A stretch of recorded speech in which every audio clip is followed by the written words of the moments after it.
In this video, we are going to take a look at some special cases of net present value. And as a matter of fact, the next few videos are going to be looking at some special cases of net present value. So net present value says generically the value of a financial security or product or any financial decision is equal to the sum of the present value of the future cash flows, right? And if you add up the present value of all the future cash flows, that is equal to the present value of the entire series, which is what that financial asset or decision produces, okay? And this is the generic way to do things, but often we encounter financial products or financial arrangements that have pretty consistent cash flow patterns, right? The future values aren't just randomly placed. They happen, at consistent intervals, and the values are ordered in certain manners. One of those things is like, a home loan or a car loan. Those have particular types of cash flow patterns. In the United States, if you borrow on a fixed rate mortgage, you know that you will be paying the same payment every month for, if it's a 30-year loan, every month for 360 months. And so you have this type of pattern, and no matter what your mortgage is, the only thing that really changes is the payment amount, okay? But otherwise, the cash flow pattern looks the same. It's just a series of monthly payments for 360 months. That is not the only type of financial arrangement that has a pattern. So in this video, what we're going to take a look at is a thing called a perpetuity. All right? Now, a perpetuity means the future values go on forever, okay? So you never will stop receiving the same cash flow forever. So every time interval, this cash flow changes hands forever. Now, if we wanted to write out the net present value, the formula would look like, we're going to have a present value, and we would have, cash flow 1. All right, and we would discount that back to present value. Then we'd add cash flow 2 and discount that back to a present value, and then cash flow 3. All right, and this would just go on and on to infinity.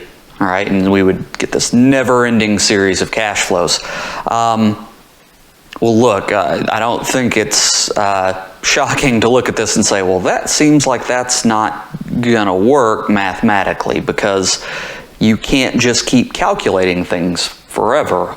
We are finite, and we need to have an ending spot, or else I can't calculate all this, because I'm always adding something. So in order to tackle this problem, even though this seems very complicated, it ends up being very simple. And there's a reason why I'm starting with perpetuities and not with, bonds or with mortgage payments or fixed loans or annuities.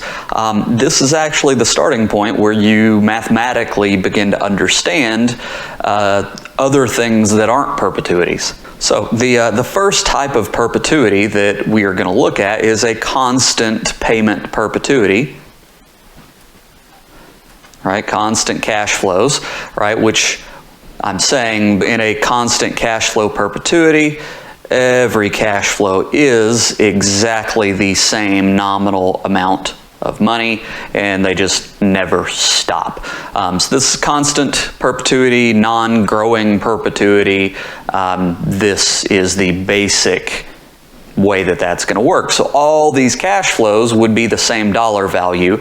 You're getting one cash flow every time period forever. All right, so let me erase some stuff, and then we will do the proof to figure out, is there a different way that we can do the math that will be equivalent to doing this infinite sum? And this is actually a geometric series, and so it's like, that's complicated. Is there a simpler way that we can do this? And fortunately, there is. I'm going to do a proof for a constant perpetuity. Now, we're going to start off by writing our first equation, which is just the formula for the net present value of a constant perpetuity. And here, in a constant perpetuity, every cash flow in the future is going to be the exact same number, just at different points in time. And so the first cash flow, right, second cash flow is exactly the same number. All right, and then we get the third, and this keeps going on to infinity. All right, and that means, you know, out here at the end, you basically have, you know, some final term raised to infinity power way out there. Now, the next thing that we need to do is write a second equation, okay, for this proof, and that is I'm going to take equation 1 and I'm going to multiply both sides by 1 plus r. All right, so on the left-hand side, you get 1 plus r times the present value. And then on the other side, well, let's look at each term. For this term, if I multiply it by 1 plus r, then that's going to cancel out, right? I'd have 1 plus r times c over 1 plus r, and the 1 plus r's would cancel out. So the first term turns into c. Second term, all right, well, one of these, because this is squared, would cancel out. So I'm going to have c over 1 plus r plus, well, this actually happens so that every term, basically I'm just knocking off 1 power on the exponent. And so then this would go on, and I'd have c over 1 plus r infinity minus 1, but then there would actually keep being some terms out here. And so what's interesting is, in the limit, as you just keep going, this final term is basically the same thing as this. Even though the negative 1 kind of looks like that, the reality is if you do a little sub-proof on this, you can show that, well, this is equal basically to infinity in the limit. And so we've got these two equations. Now, if you'll note, if we take this section of equation 2, it is equivalent to this, because again, this and this are basically the same thing, and if you notice, there's just going to keep being the same terms, and you get the exact same infinite series in both of these sections.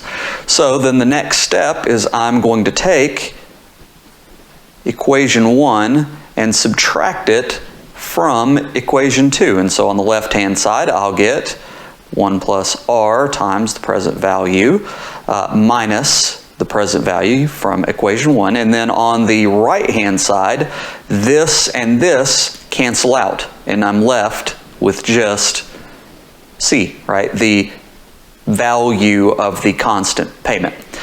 Next, I will multiply this through, so I'm going to get present value 0 plus r times present value 0 minus present value 0 equals c. These terms cancel out, and if I solve for the present value, it is c divided by r, which is nuts, right? I mean, it's crazy that an infinite series can reduce to something that simple, but it's true, right? And this math shows that it's true, but in case you're still kind of, let's look at it a different way. All right, so let's think about an account where you invest $100 today and it earns in that account 10% interest every year. All right, well, if you make that investment at the end of 1 year, wouldn't you be able to pull $10 out of that account and you would still have $100 in the account after that, right? It would produce 10% interest, which is $10, which you could then withdraw, and the ending value after you made that withdrawal would still be $100. And so if you left that for another year, you could then withdraw another $10. And after you withdrew that $10 in the second year, you'd still have $100 left in the account. You could do that forever, as long as you could earn 10% per year, right? That $100 original investment could produce cash flows of $10 a year forever. Well, that's the same thing as a perpetuity, right? A constant stream of $10 every year is equal to, well, $100 if current market rates of return are 10%, right? And this is equivalent to saying, well, the value of an infinite series of $10 cash flows every year divided by, well, 10% rate of return is equal to a current present value of $100. And that is a constant perpetuity, and that's how it works. Next, I'm going to show you that these cash flows don't all have to be exactly the same, but if they're not, we can't use this formula, right? This formula is a net present value if you are receiving the same cash flow every time period at equal intervals forever. Any of that breaks, this formula is no longer true. You have to go back to this and do it, kind of the long way. We can't do the long way here because the infinite sum just doesn't work. So this gets around that problem. We don't have to do infinite math. If the cash flows fit this pattern, we can use this formula.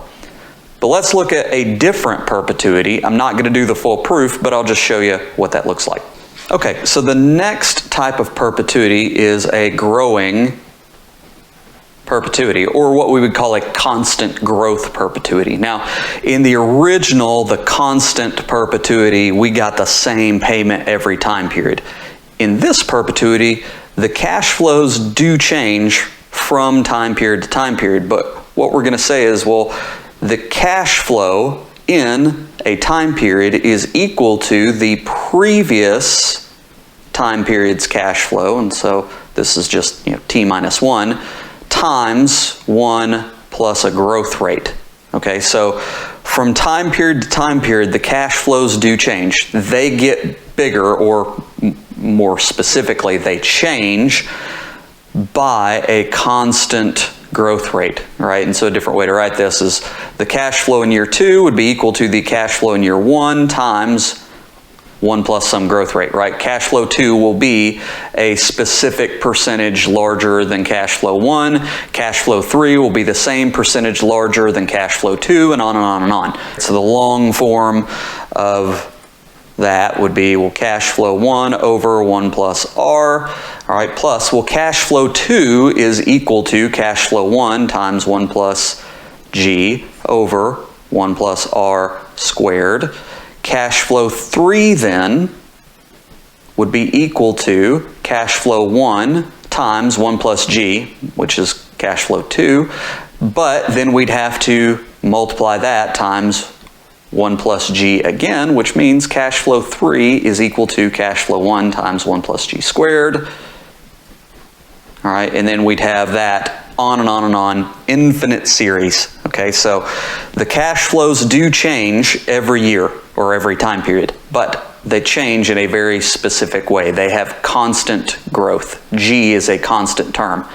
All right, well, without going through a full proof, a similar type math shows that this is equivalent to the cash flow 1 divided by R minus G. Right? And so this is the present value formula for a growing perpetuity, for a constant growth perpetuity. It is pretty similar to the constant perpetuity, but it is a little different, right? Because we have to note this is not any random cash flow, right? In a constant payment perpetuity, every payment is exactly the same, and so it really doesn't matter which one you use because it's all the same number. In this formula, it definitely matters. The cash flow here is one period away from this value, okay? It is the next cash flow. And then you've got the R term and then the growth term, all right? And you notice as G gets bigger, this denominator gets smaller, and so the present value goes up, which is to say the faster these cash flows are growing, the more value there is. If R gets bigger, well, if you increase a discount rate, just like in a normal NPV, increase R, values drop, so that's basically the same. And so this is the formula for a growing perpetuity. Now, these perpetuity formulas are very useful, and even though the math kind of looks complicated whenever you write out the full net present value, they do simplify into some really nice, clean formulas, and they're very useful. We use perpetuities for deriving the formulas for annuities. We use perpetuities for valuing ongoing, never-ending things like stocks. The growing perpetuity formula is the basis for the way we value stocks, as well as you can value stocks. And so we will see these perpetuities pop up. So even though it may seem like, what the heck are we doing that for? You'll see this stuff a lot if you get into finance. From here, we will look at some other net present values in later videos, but we had to go through perpetuities first, or else we can't actually derive those formulas.